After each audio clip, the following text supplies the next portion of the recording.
there are people screaming, you guys, like screaming in pain, like all throughout the night. It was genuinely like incredibly terrifying. Like I felt like I was in like a horror movie, like, but in real life. And so I like called him and I was like, can you just stay on the phone with me? I'm so scared right now. Like I'm so uncomfortable and I'm just like, I don't want to be by myself. He did, of course. And that was the night that I'll never forget.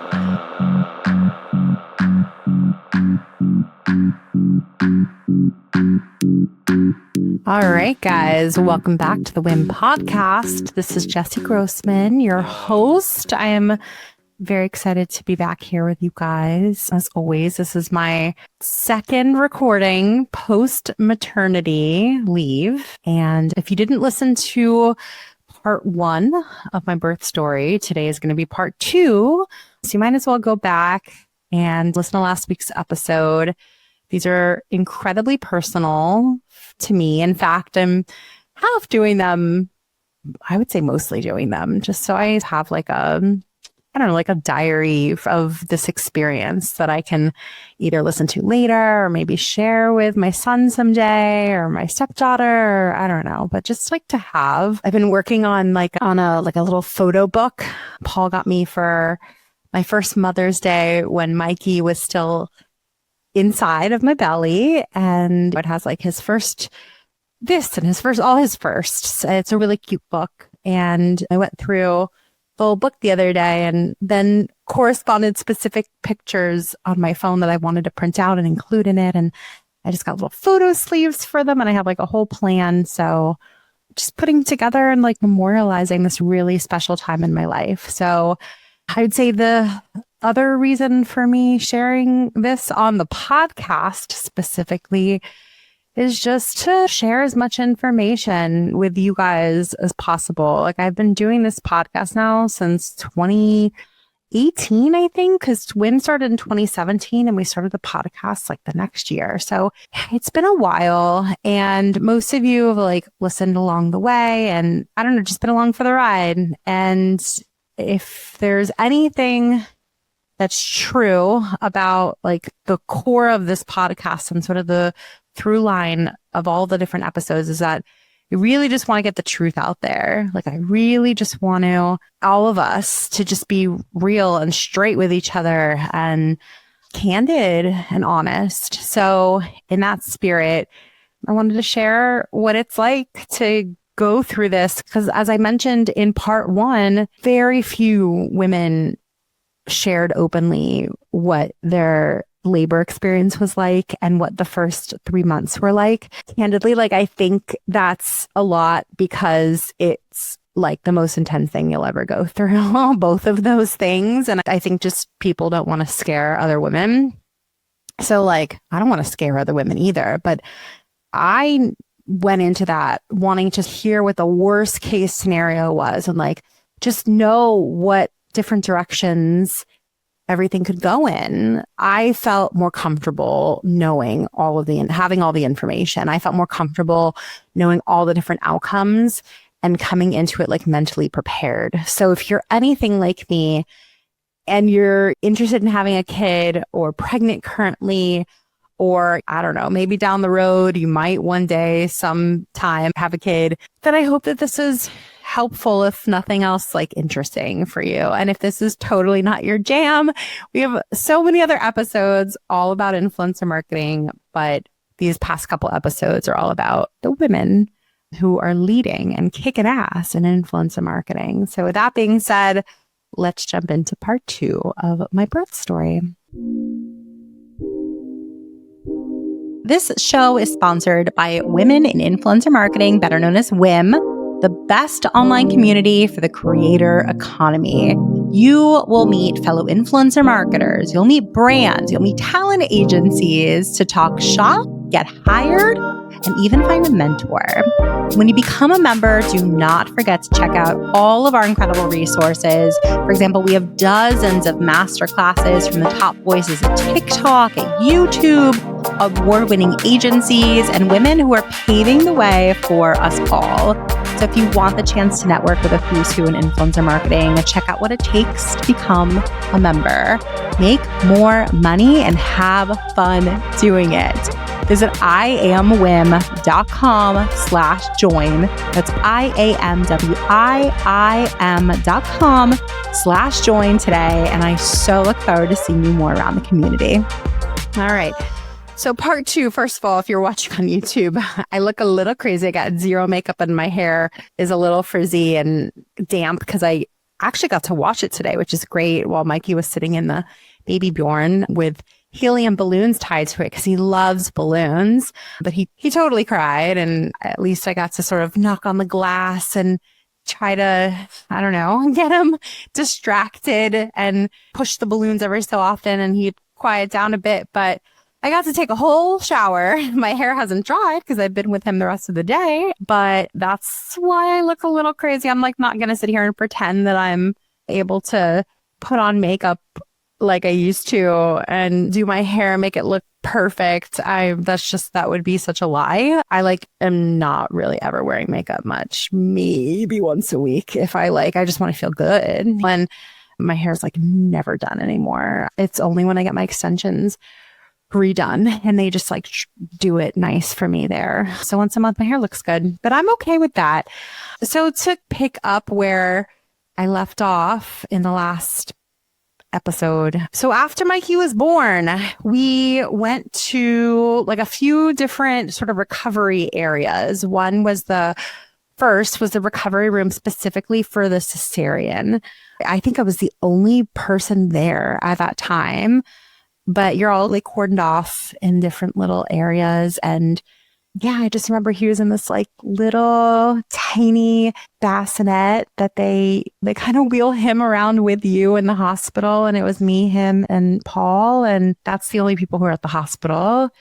And yeah, everything was sort of okay. I felt fine. It was a little surreal. I was trying to get my bearings a little bit and be like, oh my God, he's here. And what do the next few hours look like? Because I thought I was in for another few hours or maybe another 24 to 48 hours. I think if I remember correctly, you do need to stay at the hospital for, I believe it's at least 48 hours if you've had a cesarean. So that sort of extended my stay to begin with. And after they sort of checked me out there, it was a really short stay. I want to say just a couple hours. Then they wheeled me over to the general recovery area. Paul went home for the night. We have pets. He went to go take care of them. And I'm in the hospital with all these people here to care for me. So I felt like I was in really great hands. I was in a nice, pretty large private room, although it doesn't matter because you can't move. I mean, I couldn't move. So I'm just in the bed. I'm just trying to listen to podcasts. So it's so crazy. The one item that I had throughout the entire stay at the hospital that was a game changer for me was this last minute purchase that I made that I thought was such a throwaway. It was this tiny little handheld fan that I got on Amazon that I think cost me under $10. And that thing really made a difference because when I was in labor, especially, oh my God, just having that moving air and having something to focus on. And then later on, small tangent, but that thing, highly recommended, get a tiny little handheld fan. It was amazing.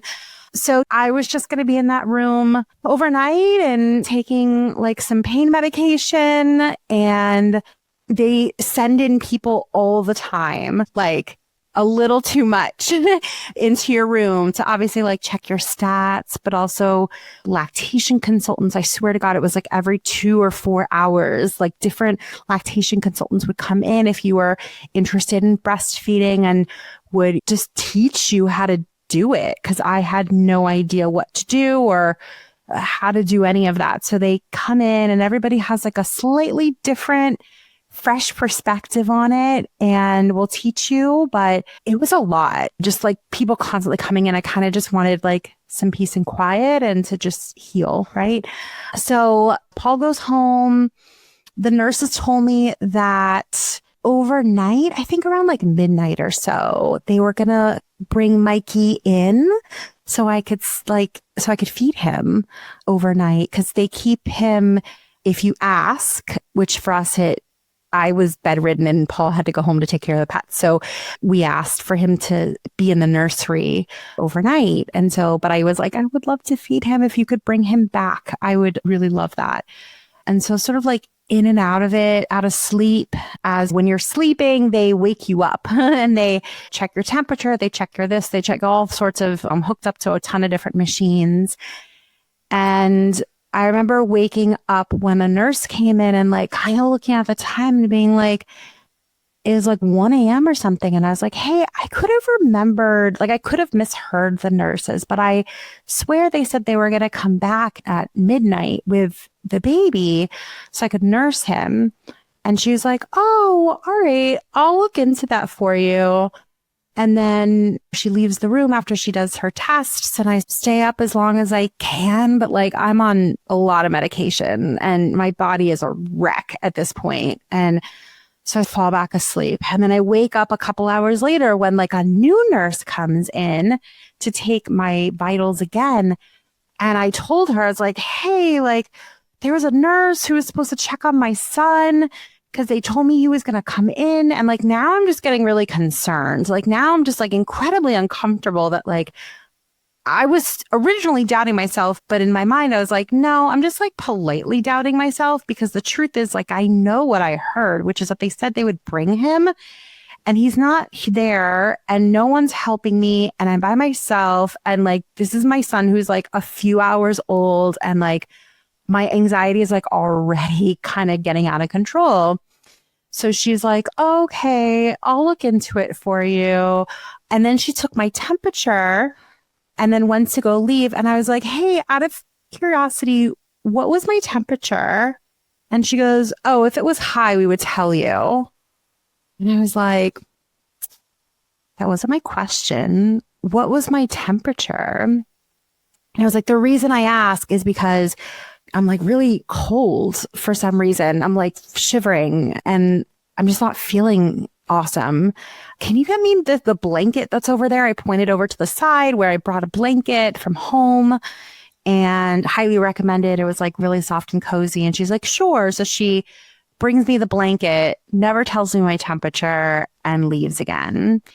So cut to a few hours later where the nurse comes in, and Paul comes in the morning or around the time when the nurse checks in again. And he's like, how are you doing? And I'm like, I'm not feeling great. Like, I'm like really cold and then I'm hot. And he's like, why are you breathing like that? And I'm like, breathing like what? And he's like, you're breathing like really shallow. And I'm like, I am? Like, I had no idea. I wasn't like aware of it. And basically I told him what happened overnight with the nurse, that I wasn't feeling well and she didn't really seem to care. Like she didn't do anything at all. And that Mikey was supposed to come in, and I was like really confused about that. So he went out to get someone, and it happens to have been my OB who was just making her rounds at the hospital. And she was so kind. It was one of the OBs from the practice that I was at. And she was so kind and was like, what's going on, Harry? I'm like, I'm really not feeling well. And I'm also concerned that like, I'm getting a really weird vibe from this specific nurse, and I don't want her looking after me anymore. And like, I don't know. I don't feel well. I'm just telling you, like, something's wrong. I don't feel well. And so they end up like checking my oxygen, and it's like super low. And they check my temperature, and I absolutely have a fever, and my blood pressure is super high. So like, it was really scary because I swear within like 2 minutes, there were like 10 people in the room checking all sorts of things. Like they lifted my arms up, and they're like talking about me like I'm not there, but they're like, oh, do you see that? I think that means like, that looks like I don't know what it's called, but like that looks like she has fluid in her lungs. And I'm like, what? Like, and they're like, oh, like, why wasn't she taken care of overnight if she said that she was hot and said that she was cold and she had a fever, and why wasn't her oxygen checked? And like, everyone's just sort of like covering their ass a bit. And I'm just sitting here like I'm here, you guys, like I'm freaking out also. And like, no one is really trying to be mindful of that, like at all. And so the doctor that originally came in, I told her, I was like, I'm really appreciative. Like, I feel like you're the only one like listening to me. Like nobody's listening to me. I kept saying things overnight and like, I'm like in and out of sleep because I'm like heavily medicated, but like I'm expressing these very specific concerns and no one's listening except for you. So she's like, I think we should get you into a CT scan, and we're going to look and see if there's any fluid in your lungs, and we're going to look and see what's going on. And she like personally, with like a couple other nurses, like walked me all the way through the hospital to get to where they do CT scans, and they like get me all connected. My arms, I look like a drug addict. Like I had black and blue all over my arms because of how many times I've been like poked and prodded for the amount of like injections and all the things that I had over the past like 24 hours. And so, you know, I had ports that were like already open, and they took whatever was in it out, and so that they could put the dye that you need to be injected with for the CT scan in. And it hurt like a little bit to put in, but I was like, oh, whatever. I'm just like uncomfortable. Like you're just uncomfortable and in pain, and it's just one more thing. So they like put that in, and they like kind of slowly move you into the CT scan machine. And then the dye starts like pouring into the port. And you guys, it started burning. And no one's in the room. Like, I think they leave because like, I don't know if there's like radiation from the CT scan or something, or they're just looking at like the screens, or I don't know. They're not in the room, but I'm like, I need someone, like, please help. Please stop the machine. And so someone like finally comes in, and I'm like, it's burning so bad. Like it's burning. It's not like, is it supposed to burn like this? And he looks, and like the port basically was like totally busted in my vein. And it was just like leaking fucking everywhere, like inside my body. I'm sorry to be like super graphic. And this is definitely like a graphic story. Probably should have said that in the beginning. So fluid just like leaked in and burned super, super bad. So they had to like stick me, get another port going, inject me again, and it didn't hurt at all. And then they did the CT scan and took me to the ICU from there. And they're like, we're going to admit you as like a precautionary thing. We're really concerned about what's going on. And basically being in the ICU means that every single hour you're checked up on, sometimes more. So they're taking imaging, they're drawing blood, they're checking you all of the time. Like I felt like it was a lot before. Now it was every single hour. And like this is 24 hours throughout the night. So like later on, when I'm trying to sleep, you can't sleep. They wake you up every hour. It doesn't matter that you're sleeping. That's just part of being in the ICU. And you guys, like, again, like Paul went home to be with our pets. And I'm like, this is our plan. And the truth is, like, I really wish that somebody was there with me, because I ended up calling him at like 3 a.m. from my bed in the ICU, like freaking out and telling him like, it's so scary here. Like, I'm so scared. There are people, like, this is not a room that you're in. Like, you are in tiny little sectioned off with curtains. I had like the nicer room. I use that term very loosely. Apparently I had the nicest area, but like it looked like it's not a room, and it's all open. Curtains are the only thing in between you and everybody else. Everybody is severely sick. It's the ICU in like Brooklyn, New York, right? So at 3 a.m, after I'm like not sleeping, so I'm getting woken up every hour to have people check on me, and I can't move my body. You're like completely immobile and in a tremendous amount of pain if I moved my body. There are people screaming, you guys, like screaming in pain, like all throughout the night. It was genuinely like incredibly terrifying. Like I felt like I was in like a horror movie, like, but in real life. And so I like called him and I was like, can you just stay on the phone with me? I'm so scared right now. Like I'm so uncomfortable. And I'm just like, I don't want to be by myself. And he did, of course. And that was the night that I'll never forget.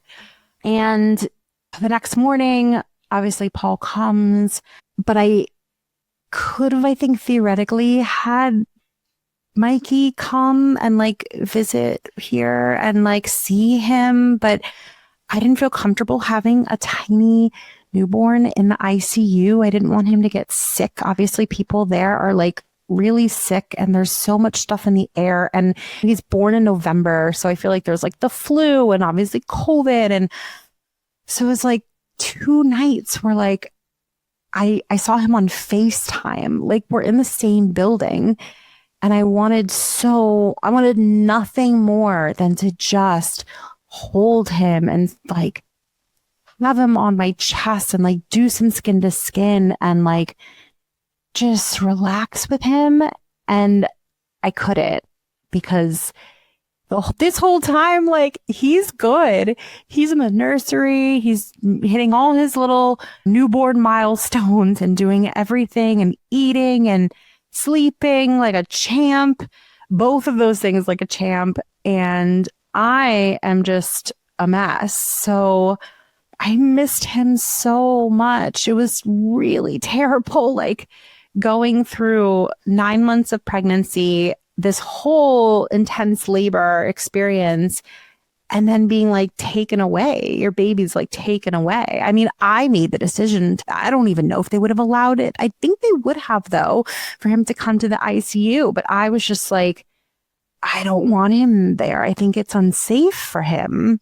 And I'm back. If you're watching on YouTube, you notice that there's probably a bit of a change of look. Mikey started crying on the monitor, and it's probably like 5 hours later that I'm picking this back up again. But I wrote a note where I left off so I wouldn't forget. So I wrote, the note is, I think it's unsafe for him to be in the ICU. So yeah, I thought it was unsafe and like selfish, basically, to have him come down there to be with me. / I don't actually know if they would have said that.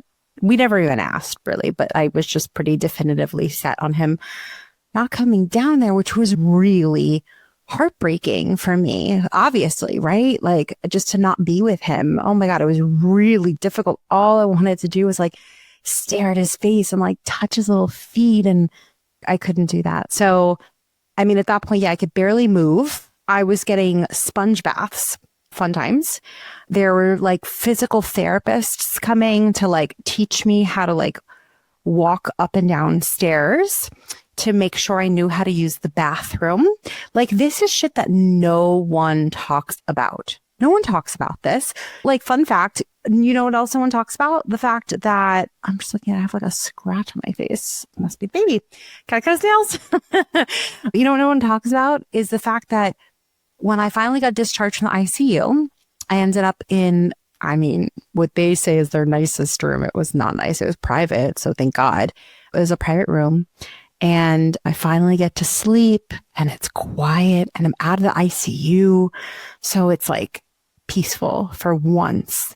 I have my own bathroom. Like you feel like you're headed in the right direction, much more comfortable. So I wake up in the middle of the night and I gotta pee.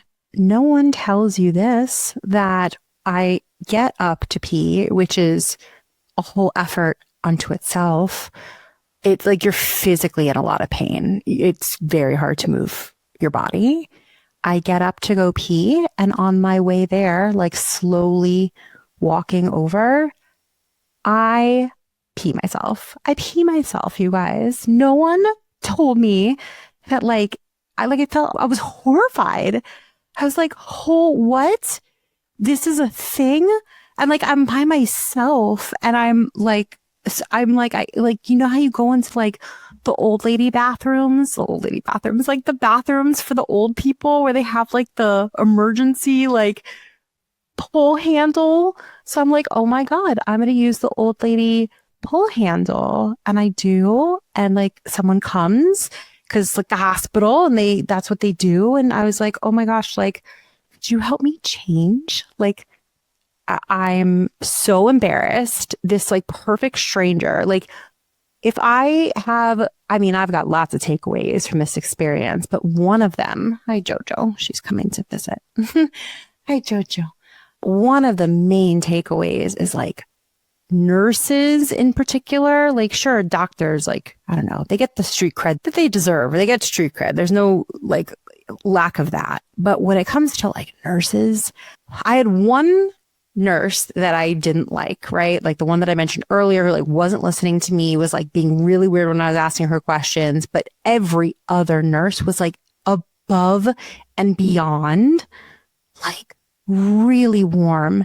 I cried when I was discharged because this one nurse and I had like bonded so much, and she was so like I needed her. Like I needed her in those few days. And she was so kind to me and so like warm. I don't know. She was like taking her time to like teach me, was so empathetic and was so helpful. And like, she just gave me her time. And I don't know. Like I literally cried when I was saying goodbye to her.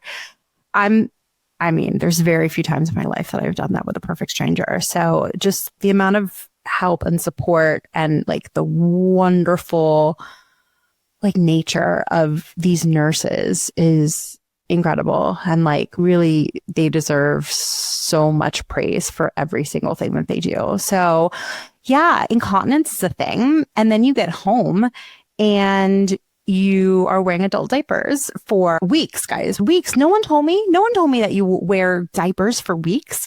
Like, yeah, I didn't get my period until I think 6 or 7 weeks, I think. Don't quote me on that, but many weeks after. And also about the nurses, I'm just incredibly grateful to like the nurses who took such good care of my son while my husband's at home taking care of our pets. And I am like very much incapable of taking care of a newborn baby.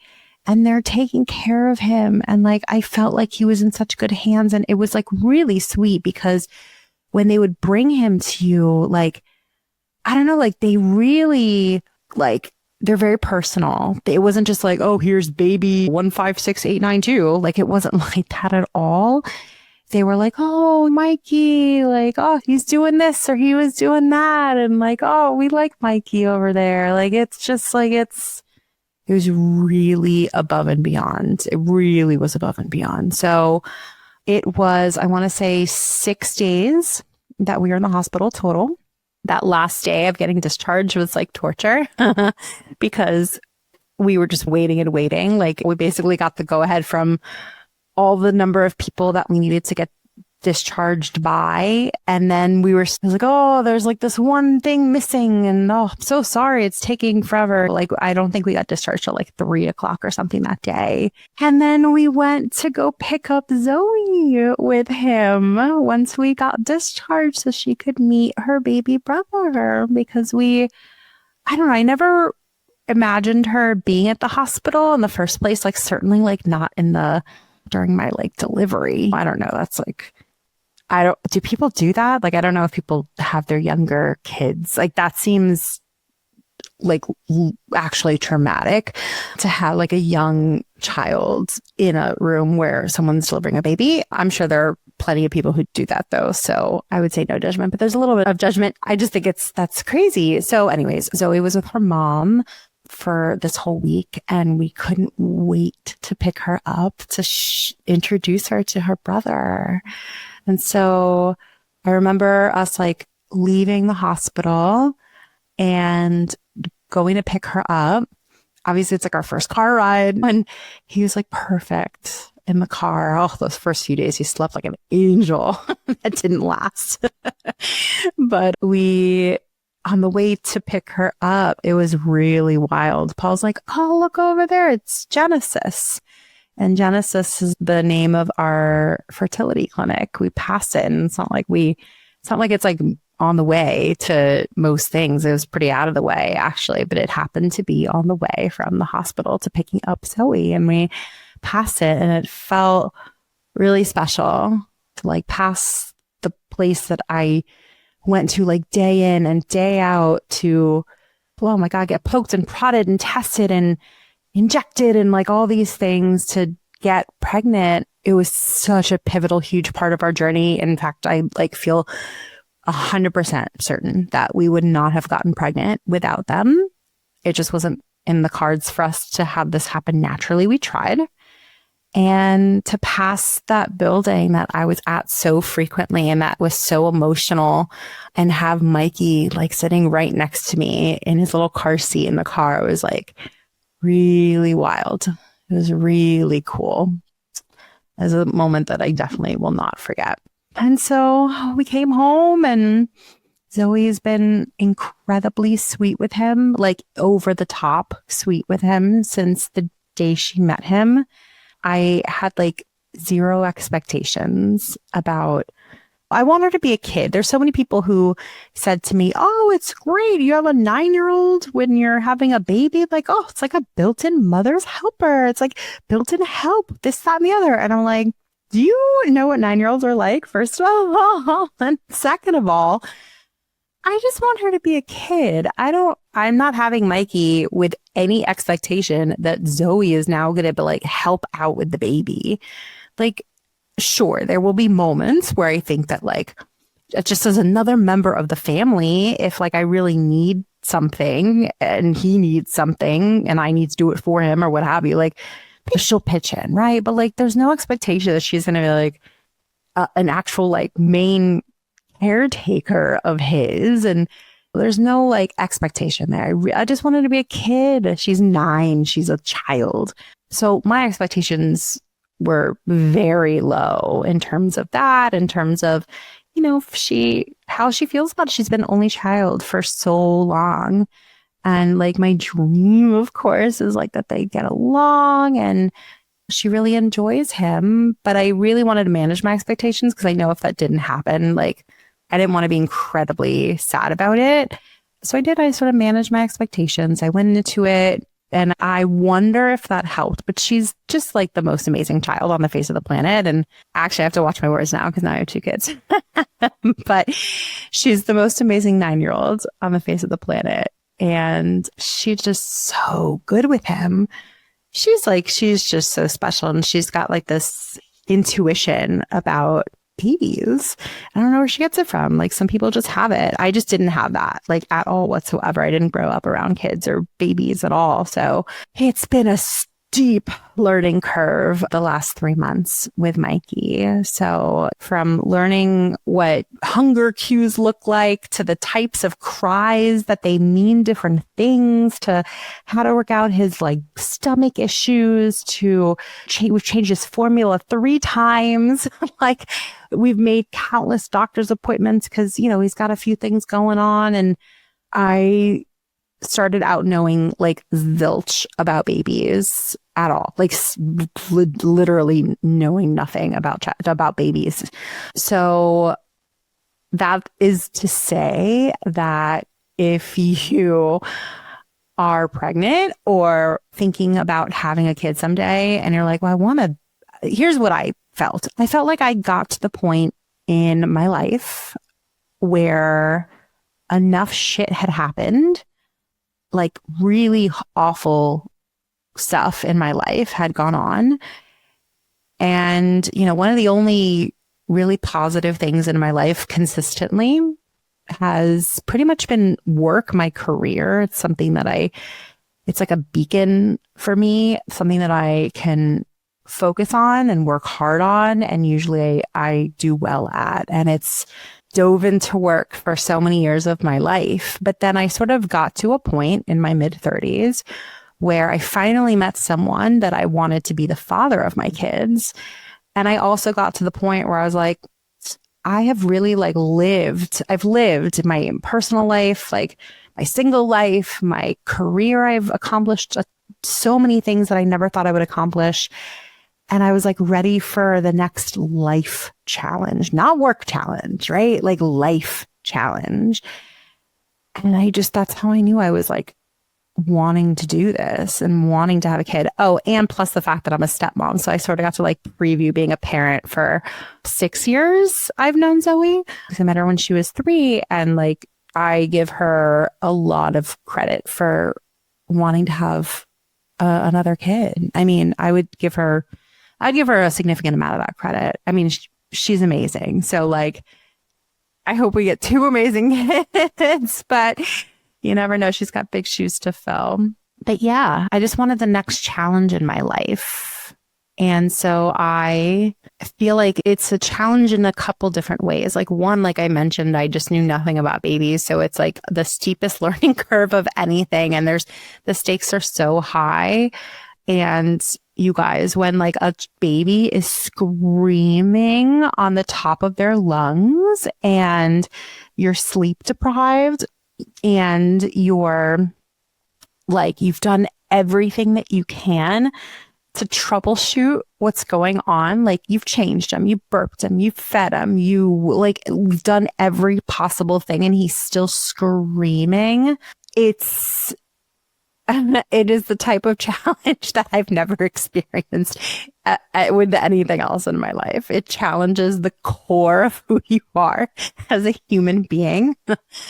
And I'm like sadistic like that. So like, I was like, yeah, I want that challenge. I like that challenge. And I really have enjoyed it. Those moments where he's screaming on the top of his lungs. No, there have been tears on my end as well. Let's be real. But we got through it all. I'm like, we're getting through it. And I feel like at 3 months, maybe it's just the 3-month milestone or the fact that we finally found maybe the right formula, but he just switched on or something, and he's sleeping a lot better and he's a little less fussy. And I guess my point is that it's partially that I wanted that challenge, but I also wanted to challenge myself in terms of like, can I just enjoy something and have my life calm down a bit and have it just be filled with good things?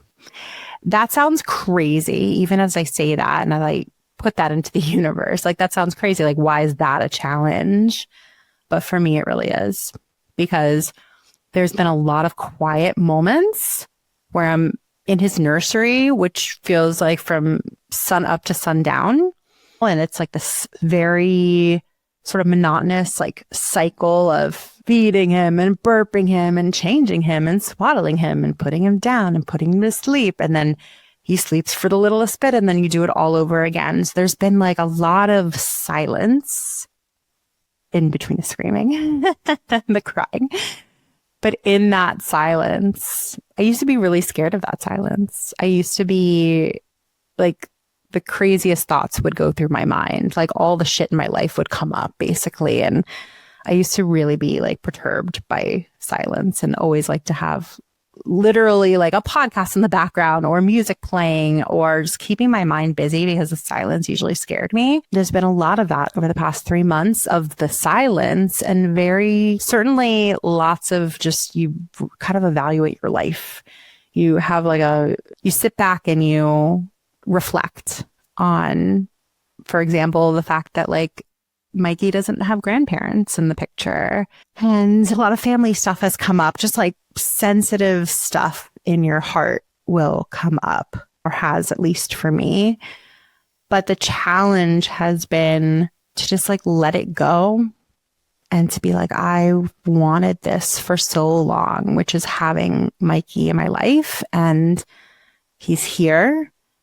and I deserve to like enjoy the shit out of this kid. And I want to so badly, and I'm going to. And like, no one is going to take that away from me. And so that's my challenge. That's my challenge. And like, it is a challenge for me. I don't know if anyone relates to that, but that is a challenge. I easily succumb to the negativity that's like, that finds its way to me. And it's a challenge to sort of block it out and just like enjoy the pureness of this limited time that he's so tiny and so like, it's just beautiful. It's really beautiful. So this is a challenge that I'm excited about and that I'm taking on. So with all that being said, that is my birth story. Thank you guys for giving a shit, like listening. Again, I hope that sharing some of this will help someone, some of you who are maybe going through it or thinking about going through it. And definitely send me a message in our Slack if you're a member and ask like if you have any questions or anything like that. There are a lot that this has been like a 2.5 year plus journey to get to this point, from all the infertility stuff to the pregnancy and then the labor, and he's here. I'm like so excited that he's here. He's upstairs right now as I'm recording this, and I miss him. And that's my story. All right, you guys. Again, thanks for listening. So with that being said, I also wanted to give you guys a heads up that as I make my way back from maternity leave, we have been working on a special project, basically deep diving into all things WIIM, including this podcast, to see how we can continue to like improve and evolve, like constantly evolve and grow this community. And so for now, this is going to be the last episode of the podcast for a bit, because we are going to be focusing a lot more on our in-person events and some other really exciting things that we will be sharing with you guys soon. So I love that you guys have stuck with this podcast for so many years. It's really been a labor of love for a long time. And this has been like the absolute longest stretch of consistent episodes that we've done. We were on a good run there, but I sort of feel like I've gotten to the point where the podcast is really like, it's a labor of love. It's a hobby of mine. I want to dive a little bit more into other parts of the community. That's the truth. So with that being said, you guys, I'm going to be signing off of the podcast for a bit. So if you're interested in continuing with this community or learning about this community, if you're new to us, you can always check out our website, iamwim.com. That's IAMWIIM.com. I almost forgot the letters there. And check out the membership. We have an incredible community that truthfully needs a little bit more of my focus, which gets pulled away because I just enjoy doing this podcast so much. And I think that I owe it to the community to get back from maternity leave and like 100% focus on the community itself. So we are going to be doing incredible events this year, even bigger and better than last year, in cities all over. We're going to be adding new cities. There's a lot of really exciting stuff to come. So jump into the membership. You'll dive into our Slack board, meet all these incredible women. And I love you guys for listening to this podcast for so long. It's a little sad, I'm not going to lie, but it was really hard for me to make this decision and I want to stick to it. So we're going to pause for a bit and I'll see you guys more in WIIM. Thank you so much for listening. If you enjoyed this episode, we gotta have you back. Check out our website for more ways to get involved, including all the information you need about joining our collective. You can check out all the information at iamwim.com. Leave us a review, a rating, but the most important thing that we can ask you to do is to share this podcast. Thanks for listening. Tune in next week. Tune in next week.